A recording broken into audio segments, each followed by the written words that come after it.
पारुल जी, Momspresso Bharat का एक it's India's largest content platform for mothers that I believe has over 30 million users.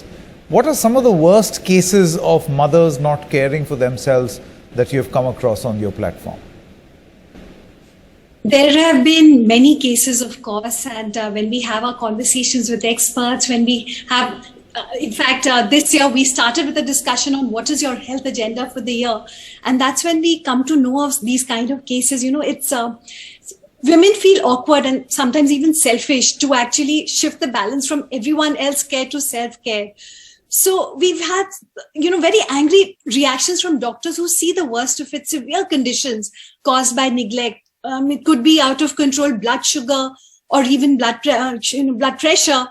They talk about unexplained fatigue, headache, symptoms leading from anemia, nutritional deficiencies. And then there are those terrifying cases. You've got a leading oncologist who once told us about a lady who had ignored a lump in her breast because her son had board exams. And she didn't want to disturb him, for anything. But by the time she saw the doctor, it was a huge, big, separating wound inside. The cancer had spread deep into the bone, and they just couldn't save her.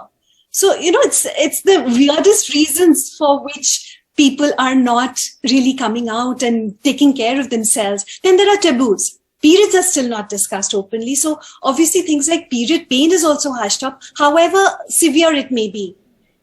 It could be a symptom of a deeper underlying issue. Mothers don't even want to talk to their sons if they have gynecological issues or they've detected a breast lump or something. But what is most overlooked is mental health. We've come across many mothers, in our community who say that they've dealt with postpartum depression without even knowing what it is, and that too for many, many years. So I think the problem essentially, it starts with women being held solely responsible for everything to do with the home and family.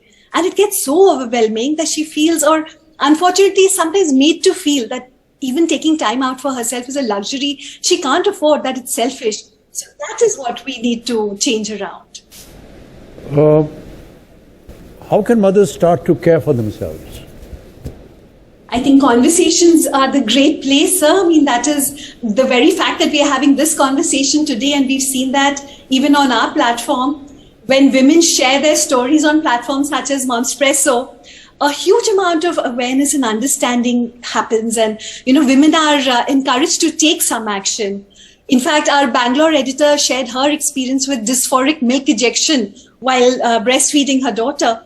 And it was the first time we were hearing of something like that. But the next time around, our viewers, our readers, they'll be a little more, they at least know it's a real thing. It is a, treatable issue, or at least it's something that can be addressed.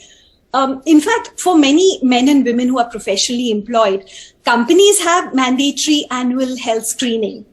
Most women do not come under that category, and they need that discipline to be imposed by themselves. I mean, it's great if it can be done by their family, but I think it's important that we women stop waiting for someone to take care of us. And that's why the term self-care is so important. So let's educate ourselves. Let's pay a little more attention to our bodies, and we will intuitively learn to recognize when there is something amiss. For example, in our discussion on prevention of breast cancer, the doctor spoke about how periodic and regular self-check can help detect, breast cancer in early stages, and then it's treatable.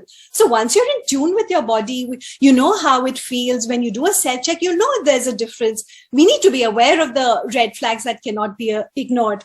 But that said, of course, annual consultations with your general physician, your gynecologist, a specialist if required, all of that is necessary. They will advise you about what blood tests you need to get done, frequency of pap smears, mammograms, all those essential screenings. And of course, I mean, the mental wellness aspect cannot be underrated at all.